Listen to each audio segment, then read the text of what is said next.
আজ 30শে চৈত্র প্রতি বছরের ন্যায় এবছরও রাজাপুর মজনু মোল্লার বাড়িতে জিন্দাবীর গাজী কালু উপলক্ষে, গাজী সিন্নি উপলক্ষে আজ এখানে এই গান হতে যাচ্ছে। গাজীর চরণে হাজার হাজার সালাম দিয়ে তার বন্দনা শেষ করে দিয়ে এখন আমরা চলে যাব একটা সুন্দর নাটকের মাধ্যমে। সেই নাটকটির নাম গুনাই বিবি। তার আগে শিল্পী ভাইদের আমি অনুরোধ করব, আপনারা প্রত্যেকেই একবার এই মঞ্চে আসুন।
কি স্বপ্ন দেখলাম আমি? হজে নিশীতে শুয়েছিলাম নিদ্রাবসী, হঠাৎ কে যেন আমাকে ডেকে বলল, হে লাল, আর হৃদয় তুমি শীঘ্রই চলে এসো স্বর্গধামে। আর এই পৃথিবীতে তোমার আর বেঁচে থাকার অধিকারই নেই। তবে তবে কি আমার যাবার সময় হয়ে গেছে? আমার পা কাঁপছে, আমার মাথা ঘুরছে। হয়তো হয়তো এখনই আমাকে এই পৃথিবী ছেড়ে চলে যেতে হবে। আমার এই অন্তিম কালে 9 লক্ষ টাকার এই জমিদারি আর আমার তুতাকে কার কাছে রেখে যাব? আর কে দেবে তার সান্ত্বনা? আর কে শোনাবে তার আশার বাণী? আর আমার একমাত্র ছোট ভাই দলু মিয়া, তার হাতে অর্পণ করে যাবে 9 লক্ষ টাকার জমিদারি আর আমার তুতাকে। এই কে আছি?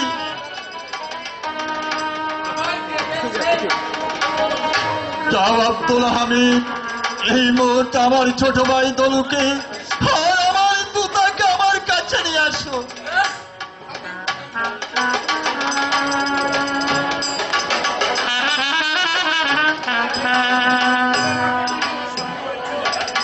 ভাই দলু, আমি ঘুমের মাঝে স্বপ্ন দেখলাম, কে যেন আমাকে ডেকে বলল, হেলাল আরে দাঁড়ায়, তুমি শীঘ্রই চলে এসো স্বর্গধামে। আমি বুঝতে পেরেছি ভাই, আমার যে যাবার সময় খুলে এসেছে। তাই আমি আমার মৃত্যুর পূর্বে তোমার কাছে 3টি দায়িত্ব ভারী রেখে যেতে চাই। বলো বলো ভাই, তাকে তুমি পারবে?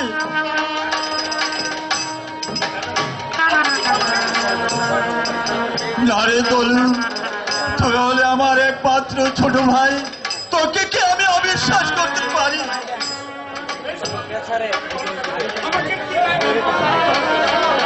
ভাই, আজ থেকে আমার এই 9 লক্ষ টাকার জমিদারি আর আমার তুতাকে তোমার হাতে অর্পণ করে যাচ্ছি। তাই প্রথমত আমার তুতাকে উচ্চ শিক্ষায় শিক্ষিত করে তুলবে, আর দ্বিতীয়ত আমার তুতাকে উচ্চ বংশের কন্যার সাথে বিবাহ দেবে, আর তৃতীয়ত আমার তুতার সাবাল্য হলে এই 9 লক্ষ টাকার জমিদারি তাকে ফিরিয়ে দেবে। বলো বলো ভাই, তাকে তুমি পারবে?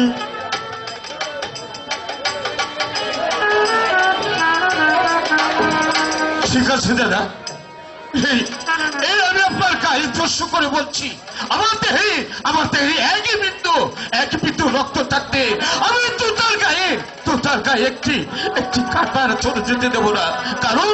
কারণ তোতা তোমার সন্তান হলেও সে যে আমার কলিজার টুকরো দাদা। এজন্য তুমি ভেবো না দাদা, এজন্য তুমি ভেবো না। ওগো বাবা, তুমি চলে গেলে আমি কার কাছে থাকবো? কে আমাকে তুতা বলে ডাকবে? কে আমাকে লালন পালন করবে? কাঁদিস নে বাপ, আজ থেকে তোর টাকায় তোকে লালন পালন করবে। ভাই দলু, আমি যার স্ত্রী থাকতে পারছি না। আর দেরি নয়, কোথায় আব্দুল হামিদ? আমার 9 লক্ষ টাকার জমিদারির দলিলটা নিয়ে আয়।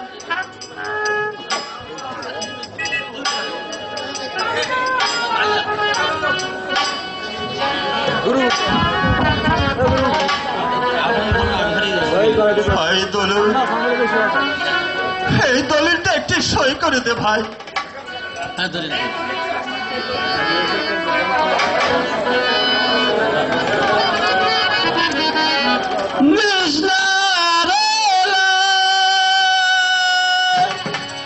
দোলর হাতে দলিল খানা, কৃষ্ণার লাল দলিল খানা, দোলুর হাতে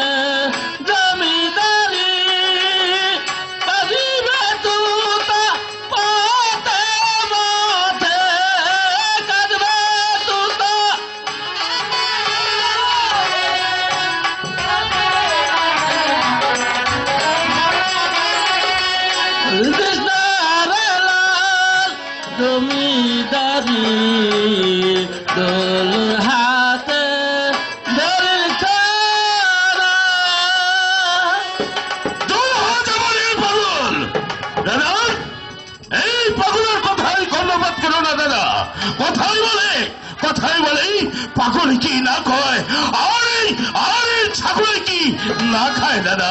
দাও এই দলিলটা তুমি আমার হাতে দাও দাদা, এই দলিলটা তুমি আমার হাতে দাও।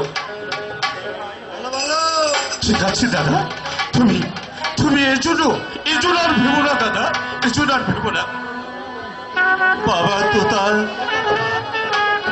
আমার কাছে এসো বাপ, আর দুঃখ করিস রে বাপ। ওরে বাবা যে চিরদিন কারো বেঁচে থাকে না। ভাই তনু তুই আমার কাছে আয় ভাই, আমি তোর কাছে একটি কথা বলে যাচ্ছি।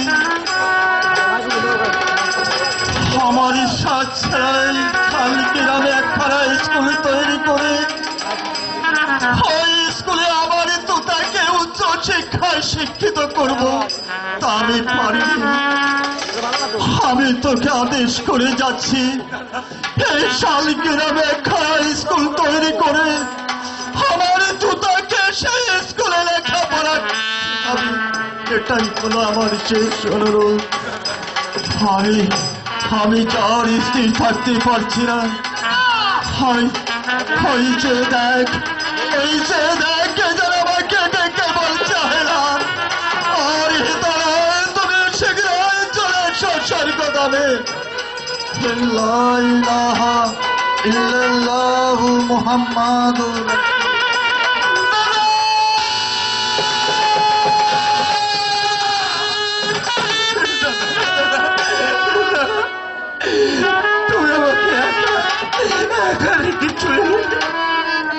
গোবিন্দা। ওরে আমি কার ছায়া লাগদা আমার কাকা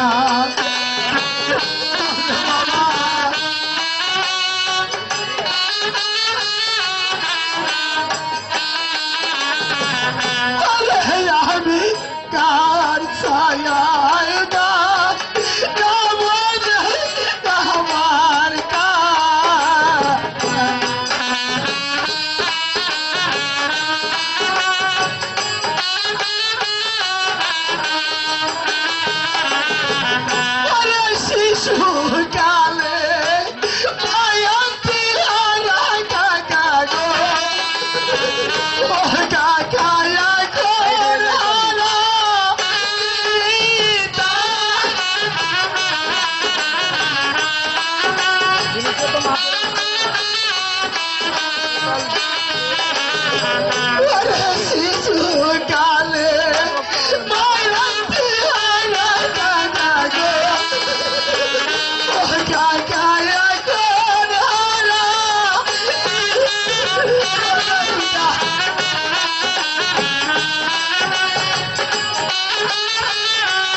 আমি কার ছায়ায় না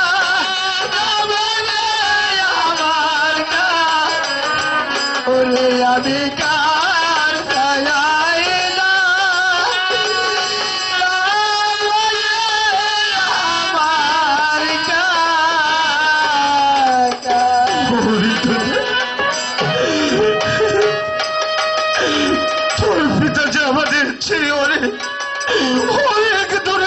গিয়েছে।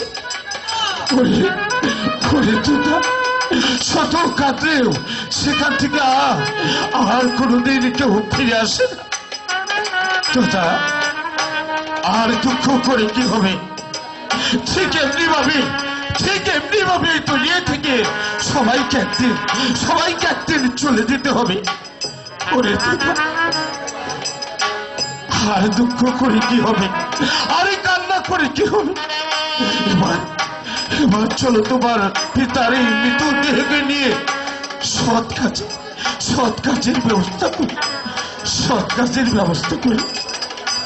করে তোতা, আমার দাদা আমাকে ছেড়ে চলে গিয়েছে। আমি যে আজ থেকে বাইরে হয়েছি। আমি আমার ভাই লাশ কেমন করে এখান থেকে সরিয়ে দেব? তাই তুমি লোকজন ডেকে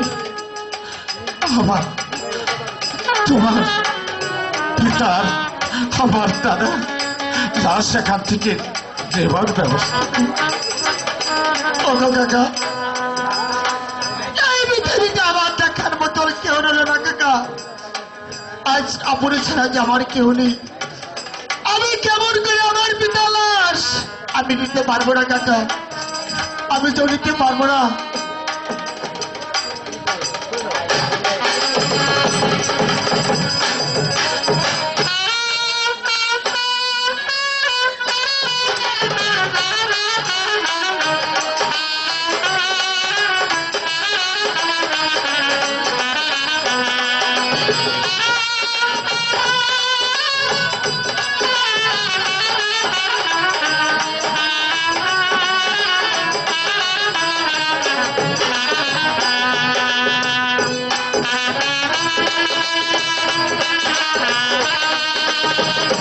পূর্বে আমাকে এক করে তিনটি দায়িত্ব দিয়ে গিয়েছে।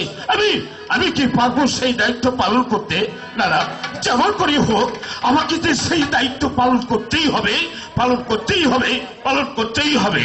এই গেছিস? হ্যাঁ আব্দুল হামিদ, আমি তোমাকে ডেকেছি, তুমি যাও। এই মুহূর্তে এই মহল্লা থেকে ভালো একজন মিস্ত্রির সন্ধান আমাকে করে দেবে। আমি জানি আমার এই শালগ্রামের মধ্যে একটি স্কুল, একটি মাদ্রাসা, এগুলো কিচ্ছু নেই। তাই আমার প্রথম কাজ হচ্ছে এই শালগ্রামের মধ্যে একটি স্কুল তৈরি।